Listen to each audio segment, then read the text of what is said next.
Bonjour à tous, je vous propose qu'on attaque, histoire de ne pas prendre trop de retard. Donc bienvenue à cette nouvelle session du Club Circulation. Je me présente, je m'appelle Emmanuel Futier, je travaille au CHU de Clermont-Ferrand et je vous présente mon ami le professeur Mathieu B qui travaille au CHU de Bordeaux. Alors, on s'était dit qu'on la ferait, donc on l'a fait.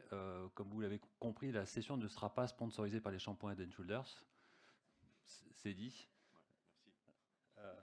Mais pour autant, la session sera a priori hyper enrichissante autour de la pression artérielle. Et on a pour ça 4 orateurs prestigieux qui vont venir à tour de rôle nous apporter un éclairage sur ces notions de pression artérielle et surtout leur intérêt, l'intérêt de leur interprétation et de leur mesure. Et donc je vous propose qu'on attaque d'emblée par Inès Lacbar qui vient de Marseille, qui va nous parler de la régulation de la pression artérielle. Donc on commence par le début. Inès, merci beaucoup. Bonjour. Merci pour cette présentation et je tiens tout d'abord à remercier le comité de l'ASFAR pour cette invitation au club Circulation. Donc je m'appelle Inès Lacbar, je suis PH dans le service de réanimation polyvalente du professeur Léon à Marseille et je suis ravie de vous présenter aujourd'hui la pression artérielle et ses systèmes de régulation.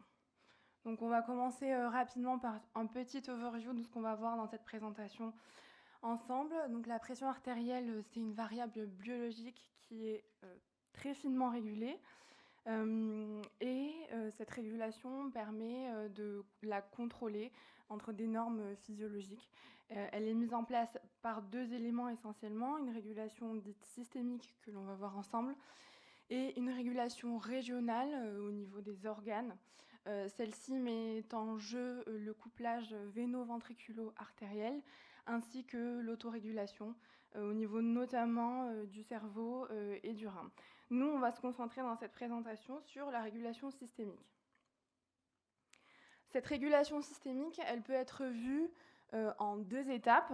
Une première étape qui est une réponse immédiate, qui met en jeu le système nerveux autonome avec le système parasympathique et le système sympathique. Et ensuite, une réponse retardée qui, elle, met plutôt en jeu des systèmes hormonaux comme le système rénine-angiotensine et la vasopressine que l'on va voir ensemble. On commence par la réponse immédiate.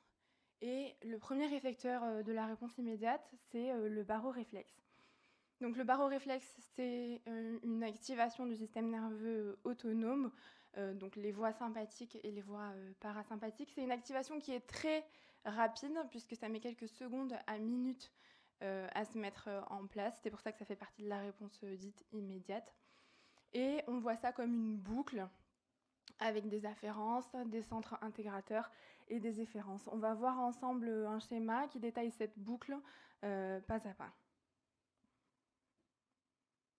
Donc, le premier élément de ce baroréflexe, ce sont les barorécepteurs. On en distingue deux types, les barorécepteurs dits de haute pression, que l'on retrouve sur l'arc aortique et sur les centres carotidiens.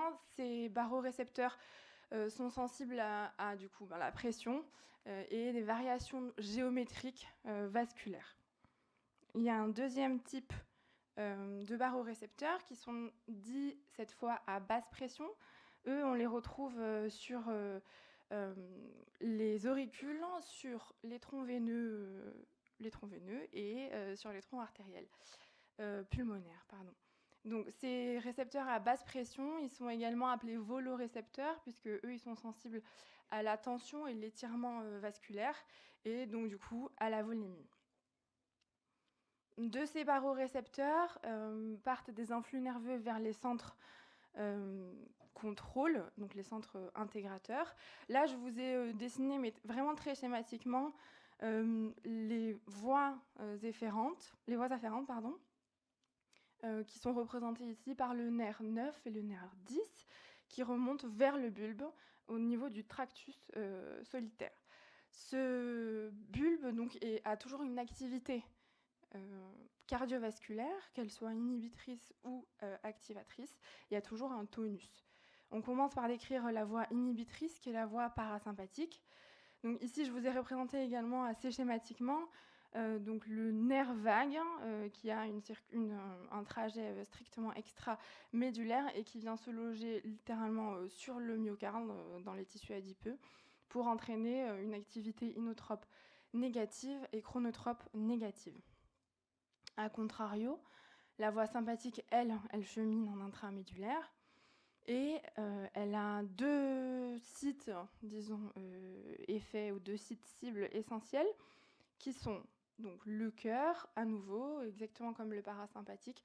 Elle vient inhiber le tonus vagal et entraîner cette fois un effet inotrope et chronotrope positif. Et ensuite, une activité vasoconstrictrice au niveau des artères, des artérioles et des veines par l'intermédiaire du récepteur alpha 1.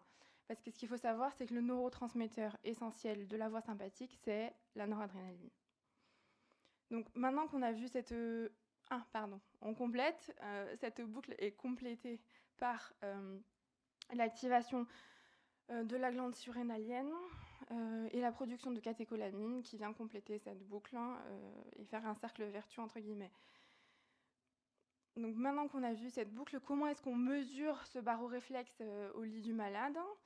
La mesure donc la plus connue et la variable la plus utilisée, c'est la variabilité de la fréquence cardiaque qui est mesurée par l'intervalle RR.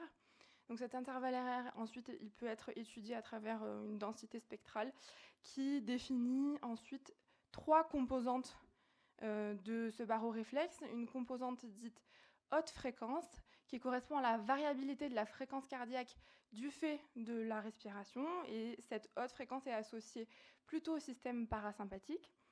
Il y a ensuite la composante dite de basse fréquence.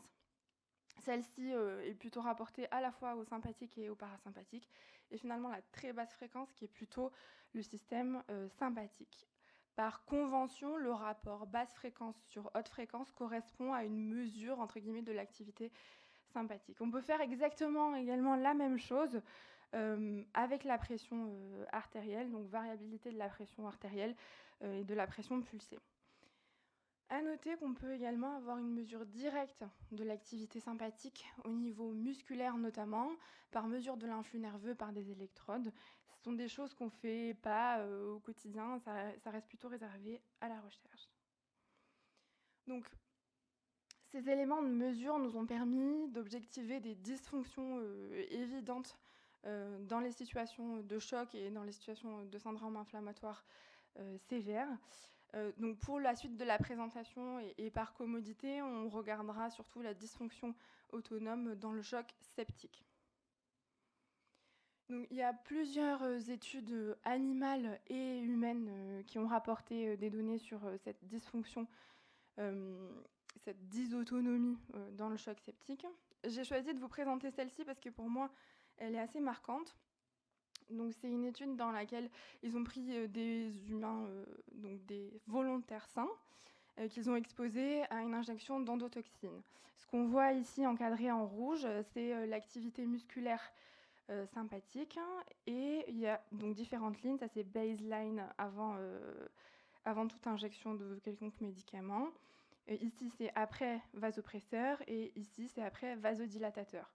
On observe donc chez les volontaires sains qui ont reçu l'endotoxine une différence entre pré- et post-injection avec un effondrement et une perte du baroréflexe, comparé notamment au placebo, et une mauvaise réponse aux vasoconstricteurs et aux vasodilatateurs.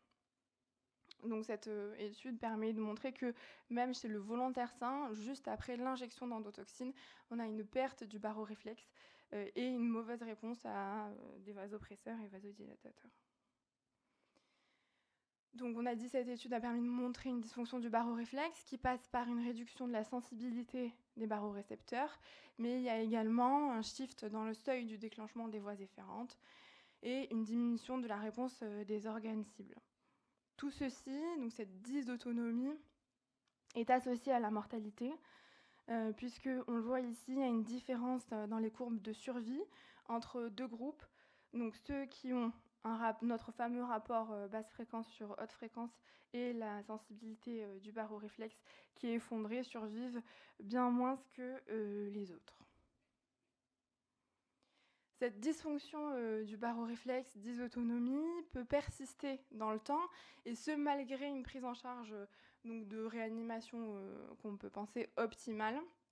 Elle peut persister dans les 3 premières étapes de la réanimation du choc, donc le sauvetage, l'optimisation et la stabilisation, parce qu'on le voit ici, donc les patients qui ne s'améliorent pas sur le plan clinique malgré une réanimation a priori équivalente entre les deux groupes. Donc ici, on voit qu'il n'y a pas d'amélioration de la pression diastolique, pas d'amélioration de la PAM. Et ben, ceux-là avaient une dysfonction du baroréflexe objectivée par les mêmes variables dont on a parlé ensemble tout à l'heure. Donc, cette dysfonction du baroréflexe, elle est toujours associée dans le choc septique à une augmentation des catécholamines, quoi qu'il en soit, avec un taux excessif de catécholamines circulant. Ceci a fait émettre donc différentes hypothèses sur pourquoi est-ce qu'il y a cette dysfonction du baroréflexe. La première hypothèse qui vient, ce serait ce qu'on appelle une toxicité adrénergique, c'est-à-dire les catécholamines qui entraînent une paralysie du système nerveux sympathique après une surstimulation. Il y a également une deuxième hypothèse qui serait une paralysie des systèmes oscillatoires de basse fréquence qui serait liée soit aux catécholamines, soit à la surstimulation sympathique. Dans tous les cas, probablement, et voire même certainement, les centres régulateurs, les centres intégrateurs sont probablement lésés, comme le montre notamment cette étude en post-mortem, donc sur des patients autopsiés. Et on voit que les patients qui sont décédés d'un choc septique ou d'un choc mais qui ne soit pas septique ont une apoptose neuronale et gliale des centres du système nerveux autonome, surtout quand on les compare à des patients qui ont présenté une mort subite en dehors de tout choc. Donc on l'a dit, tout ceci a abouti à l'hypothèse de toxicité adrénergique. Et comment est-ce que ça marche, la toxicité adrénergique ? En fait, la noradrénaline, lorsqu'elle se branche entre guillemets sur son récepteur, entraîne, donc c'est un récepteur couplé aux protéines G, entraîne la production de protéines kinases. Celle-ci phosphoryle ce même récepteur et permet l'amarrage de ce qu'on appelle une bêta-arrestine qui, comme son nom l'indique, entraîne un arrêt finalement de cette activité bêta-adrénergique de la noradrénaline, puisqu'elle entraîne une internalisation de ce récepteur et une désensibilisation en fait, de tout le système adrénergique. L'internalisation entraîne ensuite la destruction. Dans ce contexte, il a été proposé d'utiliser les bêta-bloquants comme traitement éventuellement pour essayer de diminuer cette toxicité adrénergique dans le choc septique. Ce forest plot que je vous présente, c'est un forest plot des études randomisées contrôlées qui ont été publiées sur les dernières années. Donc il faut savoir que ça reste des populations qui sont très sélectionnées. C'est des populations en choc septique ou en sepsis d'ailleurs, qui présentaient une tachycardie ou une tachyarythmie. Et donc du coup, c'était dans ce contexte qu'a été utilisé les bêta-bloquants. Le problème, c'est qu'il y a une très forte hétérogénéité dans ces études, que ce soit au niveau de la population, donc de la gravité, des scores de gravité de ces patients-là, mais également des molécules utilisées, donc des types de bêta-bloquants, qu'ils soient cardiosélectifs ou non, de leur type d'administration et de leur durée également.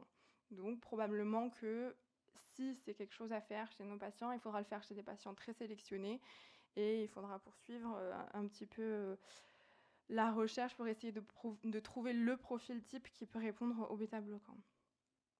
De la même façon, il a été proposé d'utiliser les alpha-2 agonistes, donc la dexmédetomidine et la clonidine. Donc les alpha-2 agonistes centraux qui ont un effet sympathique inhibiteur au niveau central, dans l'idée d'essayer de diminuer cette surstimulation du système sympathique et essayer d'enrayer ce cercle vicieux. Les effets sont plutôt, c'est plutôt attrayant, c'est prometteur. Ça a été associé, donc le Dexdor a été associé avec une diminution de l'utilisation des vasopresseurs dans le choc septique. Et bon, on n'a pas encore exactement réussi à démontrer son association avec une diminution de la mortalité. Dans cette méta-analyse publiée tout récemment, il y a un signal, on a l'impression, bien que l'intervalle de confiance, je suis d'accord, est très limite, on a quand même l'impression qu'il y a une association entre l'utilisation de dexmédetomidine dans le sepsis choc septique et la diminution de la mortalité. Il y a d'autres solutions qui ont également été proposées, mais pas mises en application. C'est notamment la stimulation vagale. Il y a très peu d'études, enfin il n'y en a pas en fait en réanimation, en dehors de quelques case reports qui ont du coup rapporté des données chez des patients Covid essentiellement, avec plutôt des données encourageantes. La stimulation vagale, elle est utilisée dans d'autres pathologies inflammatoires, notamment des pathologies rhumatismales, avec de bons résultats.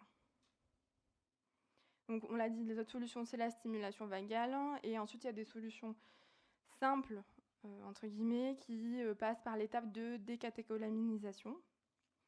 J'ai réussi à le dire. Notamment diminution des apports, avec tous les jours, on se pose la question de est-ce que je peux essayer d'arrêter la noradrénaline. Ça, c'est plutôt des éléments simples à mettre en place. Il y a aussi diminution des apports et donc introduction de bêta-bloquants, on l'a discuté ensemble. Et enfin, utilisation des voies de réponse retardée que l'on va voir ensemble maintenant.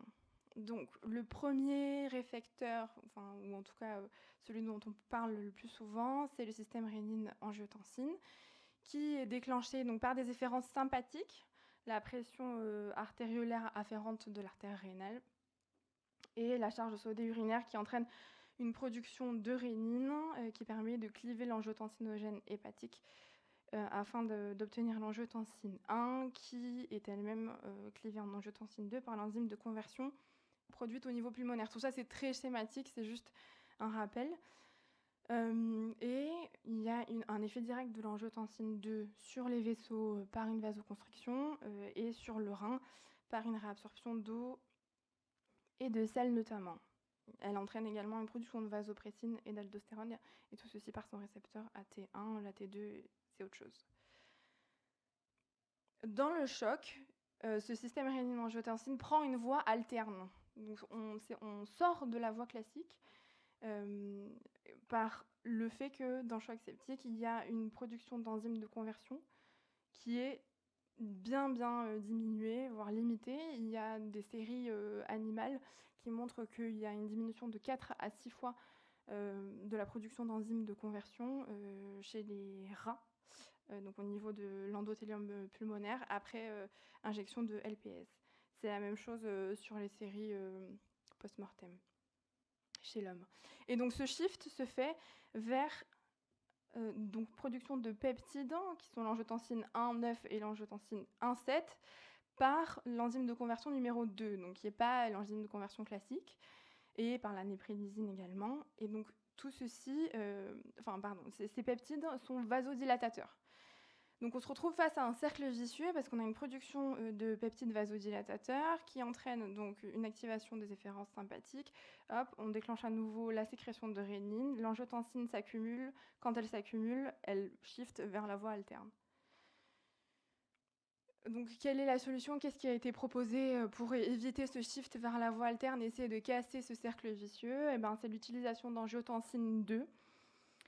Qui est désormais mentionné dans la Surviving Sepsis Campaign, mais avec un très faible niveau de preuve et vraiment en toute dernière ligne. Donc c'est plutôt conçu comme un vasopresseur qu'on pourrait rajouter à la noradrénaline. En pratique, donc, il y a eu des essais de phase 3, évidemment des essais de phase 2 et puis des essais de phase 3 avec la TOS 3, et ensuite j'ai retrouvé une seule étude dite post-marketing, qui n'est même pas vraiment une étude de phase 4, parce qu'il n'y a pas de pharmacovigilance. Mais depuis la mise en place de l'angiotensine aux États-Unis par la FDA il y a 2 ans, ils ont a priori ils ont a priori utilisé l'angiotensine sur 200 patients seulement, donc ça reste une molécule qui est très peu utilisée.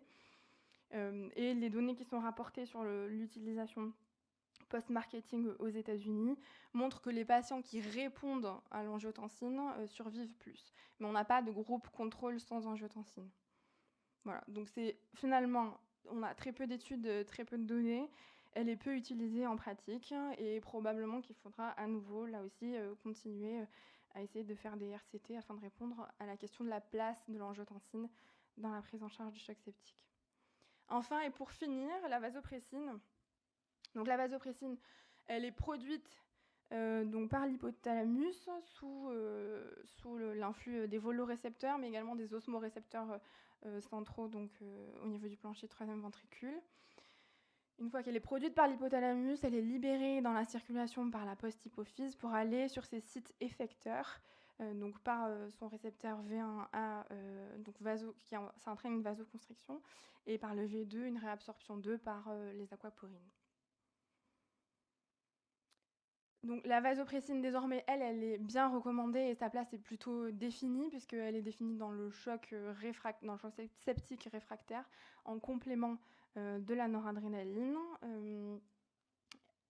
En revanche, son effet sur la mortalité n'a pas encore réussi à être démontré.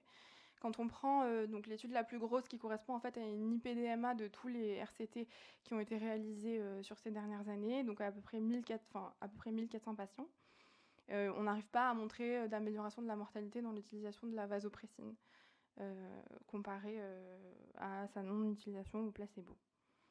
En revanche, il a été a priori montré qu'il y aurait un signal dans la diminution du recours à l'épuration extra-rénale lorsqu'on utilise la vasopressine et une amélioration, ou en tout cas une diminution des tachyarrhythmies également dans ce contexte.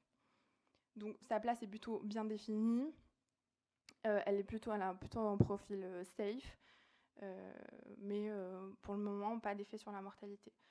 Quoi qu'il en soit, ces deux molécules permettent une épargne de la noradrénaline, et c'est ce qu'on recherche dans ce contexte de toxicité adrénergique.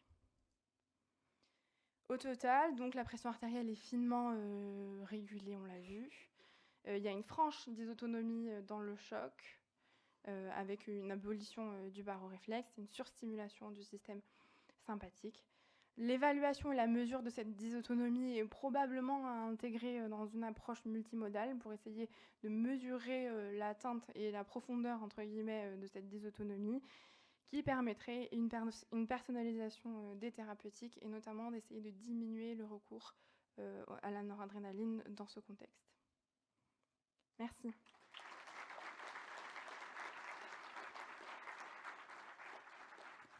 Merci infiniment, Inès. Est-ce que vous avez des questions? N'hésitez pas, hein. Donc c'est à nous de nous y coller. Inès, quelques petites questions. Tu nous as présenté quelques données assez intrigantes, en tout cas sur un outcome modifié chez les patients qui auraient une dysfonction du baroréflexe, notamment un papier. Comment ils étaient traités, ces patients qui présentaient une surmortalité et pour lesquels on supposerait l'existence de cette dysfonction du baroréflexe? En clair, est-ce qu'ils étaient sous vasopresseur ou pas? Et si oui, lesquels? Alors, a priori, ils étaient sous vasopresseur. Il n'y avait pas de détails. Ils disaient que les deux groupes étaient comparables dans la réanimation d'organes, mais il n'y avait pas de détails, sachant que particulièrement cette étude-là, il y avait 60% de choc septique et 30 ou 40% de choc cardiogénique. Donc j'imagine qu'ils n'avaient pas tous le même type de traitement, mais il n'y avait pas de détails. Donc les preuves vraiment robustes, indiscutables sur la relation ou l'association qu'il y aurait entre une dysfonction du baroréflexe et un outcome défavorable chez les patients choqués, notamment les patients en choc septique, ça reste pour l'instant très discutable. Oui, je suis bien d'accord, ça reste en effet discutable. De toute façon, c'est des études observationnelles rétrospectives et on n'a pas de fort niveau de preuve de cette association. Oui. Tout comme reste, je pense, mais ça n'est qu'un avis très personnel, très discutable, l'idée qu'il faudrait associer des vasopresseurs et des médicaments entre eux, avec comme seul et unique objectif de baisser le recours à la noradrénaline. Oui, bah, j'imagine que ça se discute. L'épargne de la noradrénaline, en ce moment, c'est un concept qui est plutôt en train d'être discuté, il me semble. Ah oui, c'est très discuté. Puis même, je ne sais pas si vous avez vu la dernière version des recommandations de la Surviving Sepsis Campaign, ils sont très, très incisifs, puisqu'ils proposent d'associer notamment de la vasopressine des posologies de noradrénaline qui sont comprises entre 0,25 et 0,5 gamma kilo-minute. Donc finalement, pour des petites doses, relativement petites doses de noradrénaline, ils suggèrent l'introduction d'un autre vasopresseur, et en l'occurrence plutôt la vasopressine, effectivement. Tout ça restant, à mon avis, très discutable. Est-ce que vous avez d'autres questions? Oui, au fond de la salle, on vous écoute. Est-ce que vous pouvez prendre un micro et vous présenter, s'il vous plaît? Bonjour, Martin Rust de Lyon. J'avais juste une question. Vous avez évoqué dans une de vos diapos le rôle de la néprilysine. Est-ce que vous avez des données quant aux patients qui sont sous Entresto qu'on voit de plus en plus, en tout cas en milieu cardiologique? J'ai essayé d'en chercher, mais je n'ai pas trouvé Non, j'ai pas trouvé de données entre resto et dysautonomie dans le choc pour l'instant. Parce que là, du coup, vous évoquez un mode de fonctionnement où finalement la néprilysine favorise plutôt la production d'angiotensine et du coup un effet plutôt vasoconstricteur, si je ne me trompe pas. Non, ça favorise plutôt la production de peptides vasodilatateurs. Donc ce qui est à l'inverse du mécanisme qui est utilisé dans l'entresto. Voilà. Ok, merci. J'ai une toute petite question. Dans votre diapositive de conclusion, vous parlez de l'évaluation de la dysautonomie, voilà, qu'il faudrait éventuellement réaliser. En pratique, si je veux évaluer cette possible dysautonomie, je fais comment? Donc, en pratique, on en a parlé, c'est la variabilité de la fréquence cardiaque. Alors, pardon, où est-ce que je l'ai mis? Voilà. Donc, en pratique, ce qui est réalisé, c'est donc cette analyse spectrale, cette analyse de la densité spectrale qui se fait par des logiciels qu'il faut avoir. Il n'y a pas de dispositif commercialisé aujourd'hui analysant l'intervalle RR qui pourrait être d'un quelconque intérêt dans cette indication? Si, mais il faut les avoir. Ok, d'accord, parfait. Vous avez d'autres questions? Parfait, on va passer à la communication suivante. Encore Merci bravo pour beaucoup. votre présentation.